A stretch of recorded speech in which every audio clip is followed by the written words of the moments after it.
ಊಟ ಆಗಿದ ತಕ್ಷಣ ಏನಾದರೂ ಸ್ವೀಟ್ ತಿನ್ಬೇಕನ್ಸಿದ್ರೆ ಈ ಸ್ವೀಟ್ನ ಒಂದ್ಸಲ ಟ್ರೈ ಮಾಡಿ ನೋಡಿ. ಟೇಸ್ಟ್ ಅಂತೂ ತುಂಬಾನೇ ಚೆನ್ನಾಗಿರುತ್ತೆ. ಹಾಯ್ ಫ್ರೆಂಡ್ಸ್, ಎಲ್ಲರಿಗೂ ನಮಸ್ಕಾರ. Welcome back to Yuvika cooking channel. ತುಂಬಾನೇ ಸಾಫ್ಟ್ ಆಗಿ ಜ್ಯೂಸಿ ಆಗಿ ಜಾಮೂನ್ನ ಹೇಗೆ ಮಾಡೋದು ಅಂತ ತಿಳಿಸ್ಕೊಡ್ತೀನಿ. ಬನ್ನಿ ನೋಡ್ಕೊಂಬರೋಣ ಹೇಗೆ ಮಾಡೋದು ಅಂತ. ಯಾರಾದರೂ ನನ್ನ ಚಾನಲ್ನ ಹೊಸದಾಗಿ ನೋಡ್ತಾ ಇದ್ರೆ ಪ್ಲೀಸ್ ನನ್ನ ಚಾನಲ್ನ ಇವಾಗಲೇ ಸಬ್ಸ್ಕ್ರೈಬ್ ಮಾಡಿ ಸಪೋರ್ಟ್ ಮಾಡಿ ಅಂತ ಕೇಳ್ಕೊತೀನಿ. ನಾನು ಮೊದಲಿಗೆ ಪಾಕನ ರೆಡಿ ಮಾಡ್ಕೊತಾ ಇದ್ದೀನಿ. ಜಾಮೂನು ಚೆನ್ನಾಗಿ ಬರಬೇಕು ಅಂದರೆ ಪಾಕ ಮಾಡ್ಕೊಳ್ಳೋದು ತುಂಬಾ ಇಂಪಾರ್ಟೆಂಟ್ ಆಗುತ್ತೆ. ನಾನು 3 ಗ್ಲಾಸಷ್ಟು ನೀರನ್ನ ಹಾಕ್ಕೊತಾ ಇದ್ದೀನಿ. 3 ಗ್ಲಾಸ್ ನೀರಿಗೆ 1.5 ಗ್ಲಾಸಷ್ಟು ಶುಗರ್ನ ಹಾಕ್ಕೊತಾ ಇದ್ದೀನಿ. ನೋಡಿ, ಇದೇ ಗ್ಲಾಸಲ್ಲಿ. ನಿಮಗೇನಾದರೂ ಸ್ವೀಟ್ ಜಾಸ್ತಿ ಬೇಕಂದರೆ ಇನ್ನು ಸ್ವಲ್ಪ ಸೇರಿಸ್ಕೋಬೋದು. ನಾನು ಮೀಡಿಯಮ್ ಸ್ವೀಟ್ನ ಮಾಡ್ಕೊತಾ ಇದ್ದೀನಿ. ಅದಕ್ಕೆ 1-2 ಏಲಕ್ಕಿನ ಚೆನ್ನಾಗಿ ಜಜ್ಜಿಬಿಟ್ಟು ಹಾಕ್ಕೊತಾ ಇದ್ದೀನಿ. ಹಾಕ್ಕೊಂಡು ನೀಟಾಗಿ ಒಂದ್ಸಲ ಮಿಕ್ಸ್ ಮಾಡ್ಕೋಬೇಕು. ಸಕ್ಕರೆ ಎಲ್ಲ ಕರಗಿ ಚೆನ್ನಾಗಿ ಕುದಿಬೇಕು. ಇದು ಆವಾಗ ನಮಗೆ ಪಾಕ ರೆಡಿ ಆಗುತ್ತೆ. ಅಷ್ಟರೊಳಗೆ ನಾವು ಜಾಮೂನ್ ಹಿಟ್ಟನ್ನ ಮಿಕ್ಸ್ ಮಾಡ್ಕೊಳ್ಳೋಣ. ನಾನಿಲ್ಲಿ MTR ಜಾಮೂನ್ ಪೌಡರ್ನ ಯೂಸ್ ಮಾಡ್ತಾ ಇದ್ದೀನಿ. ನೀವು ಯಾವ್ದು ಬೇಕಾದರೂ ತಗೋಬೋದು. ನಾನು ಇದರಲ್ಲಿ 3/4 ಭಾಗದಷ್ಟು ಹಾಕ್ಕೊಂಡಿದ್ದೀನಿ. ಜಾಮೂನ್ ಹಿಟ್ಟನ್ನ ಮಿಕ್ಸ್ ಮಾಡ್ಕೊಬೇಕಾದ್ರೆ ಹದ ನೋಡಿಕೊಂಡು ನಾವು ಮಿಕ್ಸ್ ಮಾಡ್ಕೋಬೇಕಾಗುತ್ತೆ. ತುಂಬ ತೆಳುನೂ ಆಗಬಾರ್ದು, ತುಂಬ ಗಟ್ಟಿನೂ ಆಗಬಾರ್ದು. ನಾನಿಲ್ಲಿ ಹಾಲನ್ನ ಯೂಸ್ ಮಾಡ್ತಾ ಇದ್ದೀನಿ ಆ ಜಾಮೂನ್ ಹಿಟ್ಟನ್ನ ಮಿಕ್ಸ್ ಮಾಡ್ಕೊಳ್ಳೋಕ್ಕೆ. ನೀವು ಹಾಲು ಬದಲು ನೀರನ್ನು ಸಹ ಯೂಸ್ ಮಾಡ್ಬೋದು. ಹಾಲನ್ನ ಹಾಕ್ಕೊಂಡ್ರೆ ಟೇಸ್ಟು ಚೆನ್ನಾಗಿ ಬರುತ್ತೆ. ಸೊ ಹಾಗಾಗಿ ನಾನು ಸ್ವಲ್ಪನೇ ಹಾಲನ್ನ ಸೇರಿಸ್ಕೊಂಡು ಮಿಕ್ಸ್ ಮಾಡ್ಕೊತಾ ಇದ್ದೀನಿ. ಚಿಕ್ಕ ಗ್ಲಾಸಲ್ಲಿ 1 ಗ್ಲಾಸಷ್ಟು ಹಾಲನ್ನ ಯೂಸ್ ಮಾಡಿದ್ದೀನಿ. ನೀಟಾಗಿ ಈ ಥರ ಮಿಕ್ಸ್ ಮಾಡ್ಕೊಬೇಕು. ಹಾಲು ಎಲ್ಲ ನೀಟಾಗಿ ಮಿಕ್ಸ್ ಆಗಬೇಕಲ್ವ. ಸೊ ಹಾಗಾಗಿ ನೀಟಾಗಿ ಈ ಥರ ಮಿಕ್ಸ್ ಮಾಡಿದ್ದಾದಮೇಲೆ ಇವಾಗ ಸ್ವಲ್ಪನೇ ನೀರನ್ನ ಸೇರಿಸ್ಕೊತಾ ಇದ್ದೀನಿ. ಒಟ್ಟಿಗೆ ಹಾಕ್ಕೋಬಾರ್ದು, ಸ್ವಲ್ಪನೇ ನೋಡಿಕೊಂಡು ಹಾಕೋಬೇಕು. ಇಲ್ಲಾಂದರೆ ತೆಳು ಆಗೋಗ್ಬಿಡುತ್ತೆ. ಕೆಲವೊಬ್ರು ಹಿಟ್ಟನ್ನ ಗಟ್ಟಿಯಾಗಿ ಕಲಿಸ್ಕೊತಾರೆ. ನಾನಿಲ್ಲಿ ತುಂಬ ಸಾಫ್ಟಾಗಿ ಕಲಿಸ್ಕೊಂಡಿದ್ದೀನಿ. ನೋಡಿ, ಈ ಹದದಲ್ಲಿ ಈ ರೀತಿ ನಾವು ಕಲಿಸ್ಕೊಳ್ಳೋದ್ರಿಂದನ ಜಾಮೂನು ತುಂಬ ಸಾಫ್ಟಾಗಿ ಬರುತ್ತೆ ಮತ್ತು ಎಲ್ಲೂ ಸಹ ಸ್ವಲ್ಪನೂ ಒಡ್ಕೊಳ್ಳೋದಿಲ್ಲ. ಬೌಲ್ನ ಕ್ಲೋಸ್ ಮಾಡಿಬಿಟ್ಟು ನಾನು ಒಂದು 10 ನಿಮಿಷ ಸೈಡಲ್ಲಿ ಎತ್ತಿಟ್ಕೊತೀನಿ. ನೋಡಿ, 10 ನಿಮಿಷ ಆದಮೇಲೆ ಎಷ್ಟು ಸಾಫ್ಟಾಗಿ ಬಂದಿದೆ ಅಂತ. ಕೈಗೆ ಸ್ವಲ್ಪನೂ ಸಹ ಅಂಟ್ಕೊತಾ ಇಲ್ಲ. ಇವಾಗ ಇದನ್ನ ಒಂದು 5 ನಿಮಿಷ ಚೆನ್ನಾಗಿ ನಾದ್ಕೊಳ್ಳೋಣ. ಈಗ ಮಾಡ್ಕೊಳ್ಳೋದ್ರಿಂದ ಜಾಮೂನು ಎಲ್ಲೂ ಸಹ ಸ್ವಲ್ಪನೂ ಒಡ್ಕೊಳ್ಳೋದಿಲ್ಲ, ಚೆನ್ನಾಗಿ ಬರುತ್ತೆ. ಸೊ ಹಾಗಾಗಿ ಜಾಮೂನು ತುಂಬ ಸಾಫ್ಟಾಗಿ ಬರಬೇಕು ಅಂದರೆ ಈ ಸೀಕ್ರೆಟ್ನ ನೀವು ಫಾಲೋ ಮಾಡಿ. ಜಾಮೂನ್ ಹಿಟ್ಟು ಯಾವುದೇ ಕಾರಣಕ್ಕೂ ಗಟ್ಟಿಯಾಗಿ ಕಲಿಸ್ಕೊಬೇಡಿ. ನೋಡಿ, ಈ ಥರ ಮೆತ್ತು ಕಲಿಸ್ಕೊಳ್ಳಿ. ಆವಾಗಲೇ ಜಾಮೂನು ಸ್ವಲ್ಪನೂ ಒಡಿದಂಗೆ ನೀಟಾಗಿ ಸಾಫ್ಟಾಗಿ ಬರೋದು. ನೋಡಿ, ಇವಾಗ ಎಷ್ಟು ಸಾಫ್ಟಾಗಿ ಕಲಿಸ್ಕೊಂಡಿದ್ದೀನಿ ಅಂದರೆ ಈ ಥರ ಮುಟ್ಟಿದ್ರೆ ಕೈಗೆ ಅಂಟ್ಕೊಳ್ಳುತ್ತೆ. ಇದನ್ನಿವಾಗ ಒಂದು 5 ನಿಮಿಷ ಸೈಡಲ್ಲಿ ಎತ್ತಿಟ್ಕೊತೀನಿ. ನಾನು ಹಿಟ್ಟನ್ನ ಕಲಿಸ್ಕೊಳ್ಳೋ ಅಷ್ಟರೊಳಗೆ ಇಲ್ಲಿ ಪಾಕನೂ ಸಹ ರೆಡಿ ಆಗ್ತಾ ಇತ್ತು. ಇನ್ನೊಂದು 5 ನಿಮಿಷ ಆಗಿಬಿಟ್ರೆ ಪಾಕನೂ ಸಹ ರೆಡಿ ಆಗುತ್ತೆ.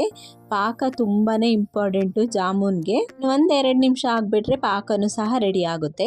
ಇನ್ನೊಂದು 2 ನಿಮಿಷ ಕುದಿಸ್ಕೊಳ್ಳೋಣ. ಇವಾಗ ಜಾಮೂನ್ ಹಿಟ್ಟು ಒಂದು 5 ನಿಮಿಷ ಆಗಿದೆ. ಇವಾಗ ಇದನ್ನು ಚಿಕ್ಕದಾಗಿ ಉಂಡೆ ಮಾಡ್ಕೋಬೇಕಾಗುತ್ತೆ.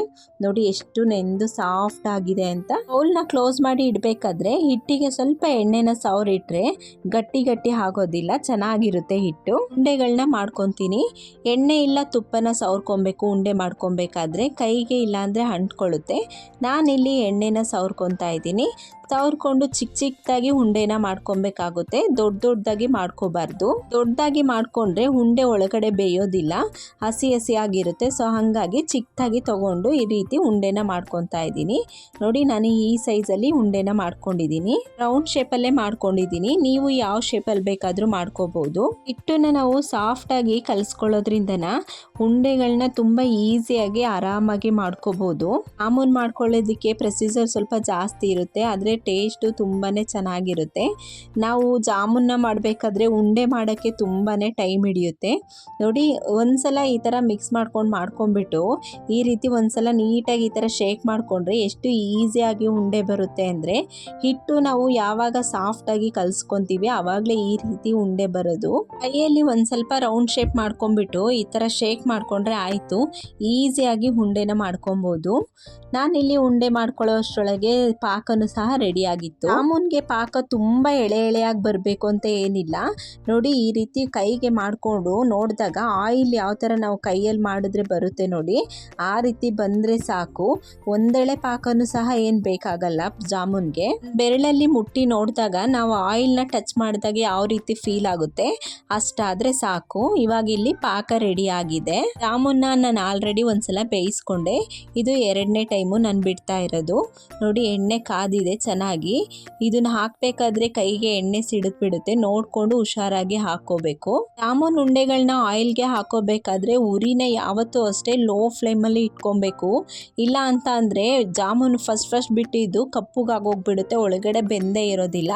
ಅದಕ್ಕೆ ಯಾವಾಗಲೂ ಲೋ ಫ್ಲೇಮಲ್ಲಿ ಉರಿನ ಇಟ್ಕೊಳ್ಳಿ. ಜಾಮೂನು ಚೆನ್ನಾಗಿ ಬರಬೇಕು ಅಂದರೆ ಬೇಯಿಸ್ಕೊಳ್ಳೋದು ತುಂಬಾ ಇಂಪಾರ್ಟೆಂಟು. ನಾನು ಒಂದ್ಸಲ ಮಾಡಬೇಕಾದ್ರೆ ಹಾಳಾಗಿ ಹೋಗ್ಬಿಟ್ಟಿತ್ತು ಜಾಮೂನು. ಸೆಕೆಂಡ್ ಟೈಮ್ ಮಾಡಬೇಕಾದ್ರೆ ಕರೆಕ್ಟಾಗಿ ಮಾಡಿದೆ. ಈ ರೀತಿ ಹಾಕ್ಕೊಂಡಿದ್ದಾದಮೇಲೆ ಉರಿನ ಲೋ ಫ್ಲೇಮ್ಗಿನ್ನ ಸ್ವಲ್ಪ ಜಾಸ್ತಿ ಇಟ್ಕೊಂಡು ಈ ಥರ ಮಿಕ್ಸ್ ಮಾಡಿಕೊಂಡು ಬೇಯಿಸ್ಕೊತಾ ಇರಬೇಕು. ಇಲ್ಲ ಅಂತಂದರೆ ಒಂದು ಸೈಡು ಕಪ್ಪಗೋಗುತ್ತೆ, ಇನ್ನೊಂದು ಸೈಡು ಬೆಂದೇ ಇರೋದಿಲ್ಲ. ಈ ರೀತಿ ನೀಟಾಗಿ ನಿಧಾನಕ್ಕೆ ಮಿಕ್ಸ್ ಮಾಡ್ಕೊತಾ ಇರಬೇಕು. ನಾನು ಫಸ್ಟ್ ಟೈಮ್ ಜಾಮೂನ್ನ ಮಾಡಿದಾಗ ಐ ಫ್ಲೇಮಲ್ಲಿ ಇಟ್ಕೊಂಡು ಬೇಯಿಸ್ಕೊಂಡ್ಬಿಟ್ಟಿದ್ದೆ. ಅದು ಒಳಗಡೆ ಫುಲ್ಲು ಹಸಿ ಆಗಿತ್ತು, ತಿನ್ನಕ್ಕಂತೂ ಆಗಲೇ ಇಲ್ಲ, ಎಲ್ಲ ಎಸ್ತಿದ್ದೆ ಆಗೋಯ್ತು. ಸೆಕೆಂಡ್ ಟೈಮ್ ಮಾಡ್ಕೊಂಡಾಗ ಲೋ ಫ್ಲೇಮಲ್ಲಿ ಇಟ್ಕೊಂಡು ಬೇಯಿಸ್ಕೊಂಡಿದ್ರಿಂದ ನೀಟಾಗಿ ಬೆಂದಿತ್ತು, ಟೇಸ್ಟು ಸಹ ತುಂಬ ಚೆನ್ನಾಗಿ ಬಂದಿತ್ತು. ಆವಾಗ ಗೊತ್ತಾಯಿತು ಜಾಮೂನ್ನ ಬೇಯಿಸ್ಕೋಬೇಕಾದ್ರೆ ಲೋ ಫ್ಲೇಮ್ಗಿನ್ನ ಸ್ವಲ್ಪ ಜಾಸ್ತಿ ಇಟ್ಕೊಂಡು ಬೇಯಿಸ್ಕೊಂಡಾಗ ಒಳಗಡೆ ನೀಟಾಗಿ ಬೆಂದಿರುತ್ತೆ ಅಂತ. ನೋಡಿ ಈ ರೀತಿ ಮಿಕ್ಸ್ ಮಾಡಿಕೊಂಡು ನಾನು ಬೇಯಿಸ್ಕೊಳ್ಳೋದ್ರಿಂದ ಎಲ್ಲ ಕಡೆನೂ ಒಂದೇ ರೀತಿಯಾಗಿ ಬೆಂದಿರುತ್ತೆ. ಒಂದು ಕಡೆ ಕಪ್ಪು ಕಾಣೋದು, ಒಂದು ಕಡೆ ಬೆಂದಿಲ್ಲದೆ ಇರೋ ಥರ ಕಾಣೋದು, ಏನು ಆ ಥರ ಕಾಣಿಸೋದಿಲ್ಲ. ಜಾಮೂನ್ ಮಾಡ್ಕೋಬೇಕಾದ್ರೆ ಪ್ರತಿಯೊಂದು ಹಂತನೂ ಸಹ ತುಂಬಾ ಇಂಪಾರ್ಟೆಂಟ್ ಆಗುತ್ತೆ. ಅದರಲ್ಲೂ ಸಹ ಬೇಯಿಸ್ಕೊಳ್ಳೋದು ಸಹ ತುಂಬಾ ಇಂಪಾರ್ಟೆಂಟು. ನೋಡಿ ಇವಾಗ ಆಲ್ಮೋಸ್ಟ್ ಬೆಂದಿದೆ, ಒಂದು ಸಹ ಎಲ್ಲೂ ಒಡ್ಕೊಂಡಿಲ್ಲ. ನೋಡೋಕ್ಕೆ ಒಂಥರ ಖುಷಿ ಆಗ್ತಾ ಇರುತ್ತೆ ಹಂಗೆ ಬಂದಾಗ ಜಾಮೂನು. ಇವಾಗ ಇದು ಚೆನ್ನಾಗಿ ಬೆಂದಿದೆ. ನೋಡಿ ಎಲ್ಲ ಕಡೆನೂ ಒಂದೇ ರೀತಿ ಕಲರ್ ಕಾಣಿಸ್ತಿದೆ. ಒಂದು ಕಡೆ ಒಂದು ಕಲರು, ಒಂದು ಕಡೆ ಒಂದು ಕಲರು ಕಾಣಿಸ್ತಿಲ್ಲ. ಈ ರೀತಿ ನೋಡಬೇಕಾದ್ರೆ ತುಂಬಾನೇ ಖುಷಿ ಆಗುತ್ತೆ. ತುಂಬ ಬಿಸಿ ಇರುವಾಗಲೇ ನಾವು ಪಾಕದೊಳಗಡೆ ಹಾಕಬಾರ್ದು. ಲೈಟಾಗಿ ಸ್ವಲ್ಪ ತಣ್ಣಗಾದಾಗ ನಾವು ಹಾಕಬೇಕಾಗುತ್ತೆ. ಹಾಗಂತ ತುಂಬ ತಣ್ಣಗೆ ಮಾಡಿಕೊಂಡು ಸಹ ಹಾಕಬಾರ್ದು. ನಾನು ಆಲ್ರೆಡಿ ಒಂದ್ಸಲ ಹಾಕಿದ್ದೆ, ಇದು ಸೆಕೆಂಡ್ ಟೈಮು ಹಾಕಿರೋದು. ತುಂಬ ತಣ್ಣಗೆ ಮಾಡ್ಕೊಂಡು ಹಾಕ್ಬಿಟ್ರೆ ಅದು ಪಾಕ ಹಿಡಿಯೋದಿಲ್ಲ. ಸೊ ಹಾಗಾಗಿ ಸ್ವಲ್ಪ ಬಿಸಿ ಇರುವಾಗ ಹಾಕ್ಕೊಳ್ಳಿ. ಇದು ನಾನು 3ನೇ ಟೈಮ್ ಹಾಕ್ತಾ ಇರೋದು. 3ನೇ ಟೈಮ್ ಹಾಕಬೇಕಾದ್ರೆ ಸ್ವಲ್ಪ ಜಾಸ್ತಿ ಇತ್ತು, ಸೊ ಹಾಗಾಗಿ ಎಲ್ಲದನ್ನು ಹಾಕೊಂಡ್ಬಿಡೋಣ ಅಂತ ಹಾಕ್ಕೊಂಡೆ. ಸೇಮ್ ಅದೇ ಪ್ರೊಸೀಜರಲ್ಲೇ ಬೇಯಿಸ್ಕೊಂಡಿದ್ದು. ಸಮ್ಮರ್ ಹಾಲಿಡೇಸಲ್ಲಿ ಮಕ್ಕಳಿಗೂ ಈ ರೀತಿ ಮಾಡಿಕೊಟ್ರೆ ತುಂಬ ಖುಷಿಯಿಂದ ತಿಂತಾರೆ. ನೋಡಿ ಫೈನಲಿ ಇಷ್ಟ ಆಗಿದೆ. ಎಲ್ಲದನ್ನು ಆದಮೇಲೆ 4ರಿಂದ 5 ಅವರು ಪಾಕ ಹೀರ್ಕೊಳ್ಬೇಕು ಜಾಮೂನು, ಆವಾಗಲೇ ಟೇಸ್ಟಿಯಾಗಿ ತುಂಬ ಸಾಫ್ಟಾಗಿ ಬರೋದು. 4ರಿಂದ 5 ಅವರು ನಾನು ಹೀಗೆ ಬಿಡ್ತೀನಿ. ಜಾಮೂನು ಜ್ಯೂಸಿಯಾಗಿ ಬರಬೇಕು ಅಂತ ಅಂದರೆ ಸ್ವಲ್ಪ ಜಾಸ್ತಿ ಟೈಮು ಬಿಡಬೇಕು ಪಾಕದಲ್ಲೇ. 5 ಅವರ್ ಬಿಟ್ಟಿದ್ದೆ ನಾನು. 5 ಅವರ್ ಆದಮೇಲೆ ನೋಡಿ ಪಾಕ ಎಲ್ಲ ಹೀರ್ಕೊಂಡು ಎಷ್ಟು ಚೆನ್ನಾಗಾಗಿದೆ ಜಾಮೂನ್ ಅಂತ. 5 ಅವರ್ ಆಗೋದಕ್ಕೂ ಮುಂಚೆ ನನ್ನ ಮಗಳು ಸ್ವಲ್ಪ ತಿಂದು ಖಾಲಿನೇ ಮಾಡಿಬಿಟ್ಟಿದ್ಲು. ಸೊ ಹಾಗಾಗಿ ಸ್ವಲ್ಪ ಕಮ್ಮಿ ಆಗಿದೆ. ಇವಾಗ ಒಂದು ಬೌಲಿಗೆ ನಾನು ಸರ್ವ್ ಮಾಡ್ಕೊತಾ ಇದ್ದೀನಿ. ಮಕ್ಕಳು ಮನೇಲಿದ್ದರೆ ವೆಯ್ಟೇ ಮಾಡೋದಿಲ್ಲ, ಹಂಗೋಗಿ ಹಿಂಗೆ ಬಂದು ಬೇಕಮ್ಮ ಅಂತಿದ್ಲು. ಸ್ವಲ್ಪ ಒಂದು 5-6 ಖಾಲಿನೇ ಆಗೋಗ್ಬಿಟ್ಟಿತ್ತು. ನೋಡಿ ಎಷ್ಟು ಸಾಫ್ಟಾಗಿ ಬಂದಿತ್ತು ಅಂದರೆ ನೋಡಲಿಕ್ಕೆ ನಂಗಂತೂ ತುಂಬಾ ಖುಷಿ ಆಗ್ತಾ ಇತ್ತು. ಏಲಕ್ಕಿ ಹಾಕೋದ್ರಿಂದ ಫ್ಲೇವರ್ ಬರುತ್ತಲ್ವ ತಿನ್ನಬೇಕಾದ್ರೆ, ಅದಂತೂ ತುಂಬಾ ಚೆನ್ನಾಗಿರುತ್ತೆ. ಫೈನಲಿ ನೋಡಿ ಎಷ್ಟು ಚೆನ್ನಾಗಿ ಕಾಣಿಸ್ತಿದೆ ಅಂತ. ಅದೇ ರೀತಿ ಡ್ರೈ ಜಾಮೂನು ಸಹ ಮಾಡ್ಕೋಬಹುದು. ಪ್ರೊಸೀಜರ್ ಸ್ವಲ್ಪ ಚೇಂಜ್ ಇರುತ್ತೆ ಅಷ್ಟೇ. ನೋಡಿ ಇವಾಗ ಒಂದು ಓಪನ್ ಮಾಡಿ ತೋರಿಸ್ತೀನಿ ಎಷ್ಟು ಜ್ಯೂಸಿಯಾಗಿ ಬಂದಿದೆ ಅಂತ.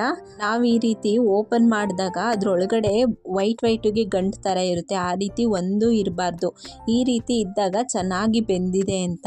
ನಾನಂತೂ ಎಕ್ಸ್ಪೆಕ್ಟೇ ಮಾಡಿರಲಿಲ್ಲ ಇಷ್ಟು ಚೆನ್ನಾಗಿ ಬರುತ್ತೆ ಜಾಮೂನು ಅಂತ. ಒಳಗಡೆ ಬೆಂದಿರುತ್ತೋ ಇಲ್ವೋ ಅಂತ ಸ್ವಲ್ಪ ಡೌಟ್ ಇತ್ತು. ನಿಜವಾಗ್ಲೂ ಎಷ್ಟು ಚೆನ್ನಾಗಿ ಬೆಂದಿತ್ತು ಅಂದರೆ ಒಳಗಡೆ ಅಷ್ಟು ಚೆನ್ನಾಗಿ ಬಂದಿತ್ತು.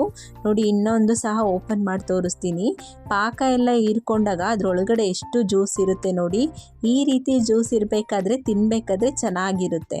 ಎಲ್ಲ ಜಾಮೂನು ಸಹ ಒಳಗಡೆ ನೀಟಾಗಿ ಬೆಂದಿತ್ತು, ತುಂಬ ಸಾಫ್ಟಾಗಿ ಬಂದಿದ್ದು ಎಲ್ಲ ಜಾಮೂನು. ನನಗಂತೂ ತುಂಬಾ ಖುಷಿ ಆಯಿತು. ಈ ರೀತಿ ಪ್ರೊಸೀಜರ್ನ ಫಾಲೋ ಮಾಡಿ ನೀವು ಜಾಮೂನ್ನ ಮಾಡಿ ಅಂತ ಹೇಳ್ತಾ ಈ ವಿಡಿಯೋನ ಇಲ್ಲಿಗೆ ಎಂಡ್ ಮಾಡ್ತಾ ಇದ್ದೀನಿ. Thank you for watching. Next ವಿಡಿಯೋದಲ್ಲಿ ಸಿಗ್ತೀನಿ. ಈ ವಿಡಿಯೋ ಏನಾದರೂ ಇಷ್ಟ ಆಗಿದ್ರೆ ಪ್ಲೀಸ್ ನನ್ನ ಚಾನಲ್ನ ಸಬ್ಸ್ಕ್ರೈಬ್ ಮಾಡೋದಂತೂ ಮರಿಬೇಡಿ ಅಂತ ಹೇಳ್ತಾ ವಿಡಿಯೋನ ಇಲ್ಲಿಗೆ ಎಂಡ್ ಮಾಡ್ತಾ ಇದ್ದೀನಿ. Thank you for watching. Bye.